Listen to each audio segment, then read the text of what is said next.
with positive vibes and nothing but joy in her smile.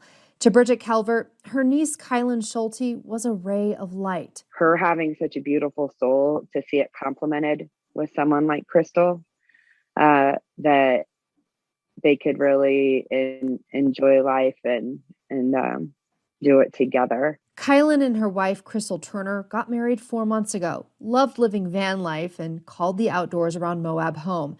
Many people knew the couple around town, which is why when the two were no-call, no-shows, it was clear something was wrong.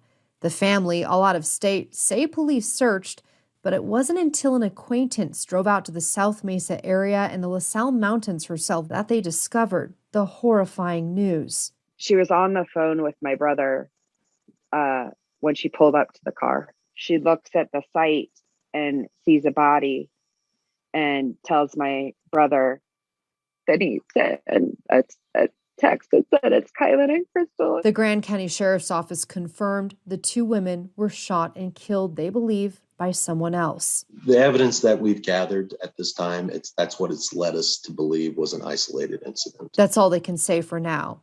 Bridget explained how friends told them the couple mentioned a man creeping them out near their campsite. Friends Saturday that they met up with, they said they were going to go move. They were going to go pack up and move their campsite. That it was like he was still creeping them out. The family is hoping someone can help them find answers. What is very uncomforting is that there 100% is a murderer on the loose. A murderer who took 2 lives away, but the family says will never put out the light, the love of Kylan and Crystal. We're going to let their love light shine, that they had the most beautiful love, and that light is not stopping. She's right. There's a murderer on the loose. I mean, no one's been arrested. No one's been charged. This happened August 18th. Let's bring in tonight's guest. Joining me in Salt Lake City, Utah, private investigator Jason Jensen, and in New Haven, Connecticut, retired FBI special agent and senior lecturer at the University of New Haven, Kenneth Gray. Great to have you both back on the show. We've got some new details that I want to share with you that have been revealed from search warrants. Let's take a look at some of these details. The campsite near the LaSalle Loop Road, there was a blue Kia Sorento, a single camp tent, a makeshift rabbit shelter, and normal amenities for a long-term camping. The bodies of Crystal and Kylan were in a nearby creek. Both women were undressed from the waist down. One of the females had on a bra that was raised to expose her breasts. The second female was dressed in only a tank top. Multiple gunshot wounds on both bodies located on the backs, sides, and/or chests of the victim. Some new details being revealed. Jason Jensen, I'll begin with you. Let's start with the fact that they're found in a nearby creek. How does that impact the investigation, the gathering of evidence, etc.? Well, it makes you wonder if the reason why the bodies were in a creek was to somehow wash away DNA or something like that. So it really depends on how large of a creek it really was, if it was sufficient enough as a means to trying to destroy the evidence of this perpetrator. But given the fact that it sounds like these two women were sexually assaulted, I would hope that there's ample DNA to collect and figure out who this guy is. Yeah, Kenneth Gray, that's the other part of this, right? Both women undressed from the waist down, the bra raised on one of the women.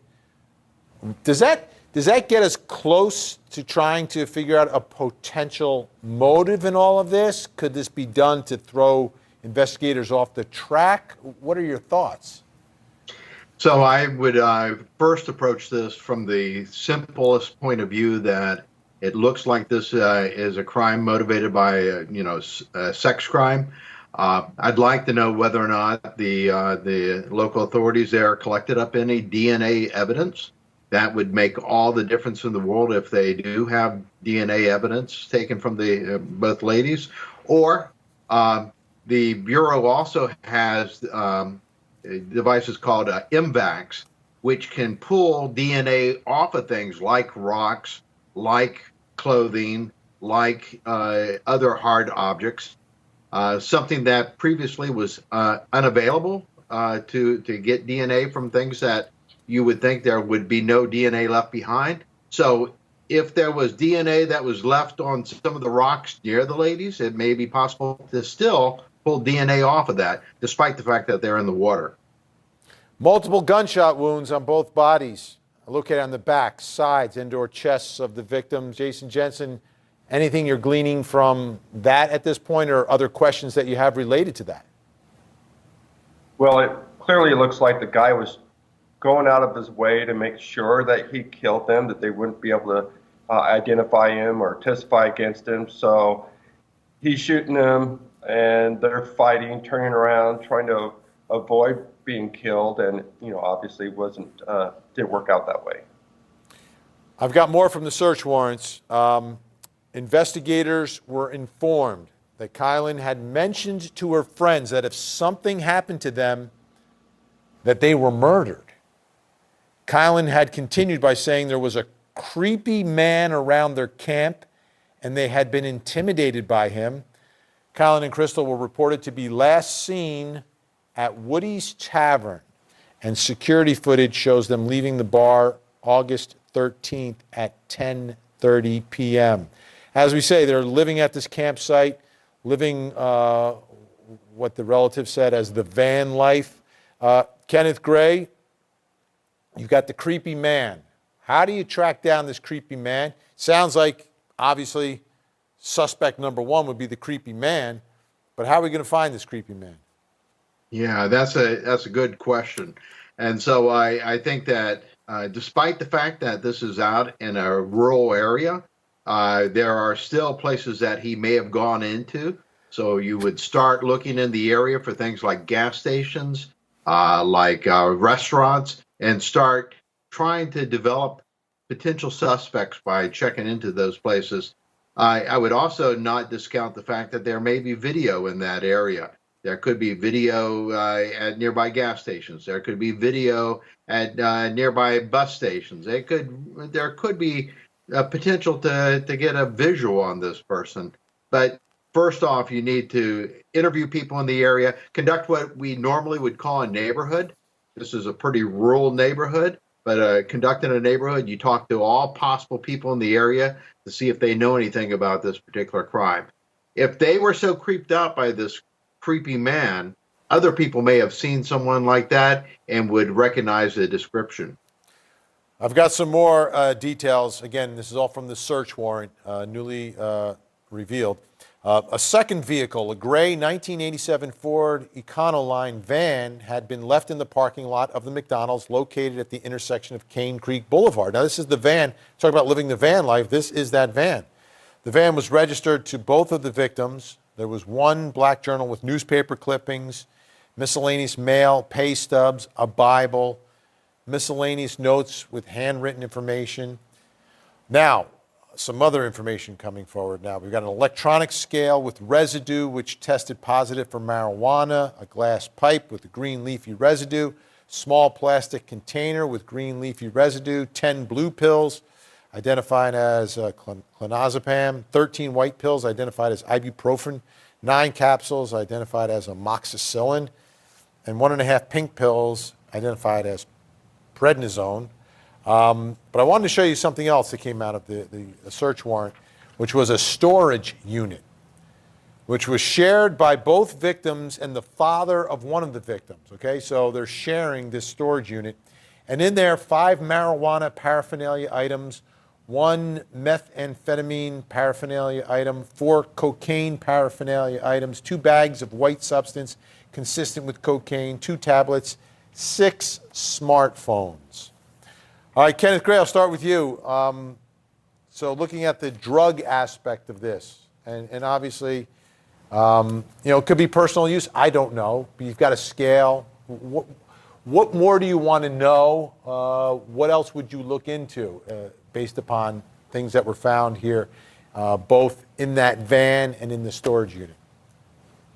I would talk to friends, relatives to see whether or not either one of these ladies were engaged in any type of sales of narcotics, any type of sales of marijuana.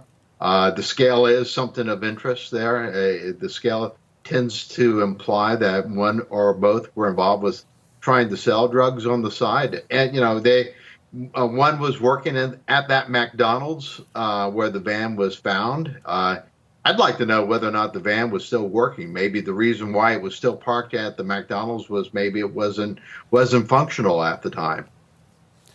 Jason Jensen, there's a lot of information revealed in all these warrants, and obviously investigators are following every lead they can.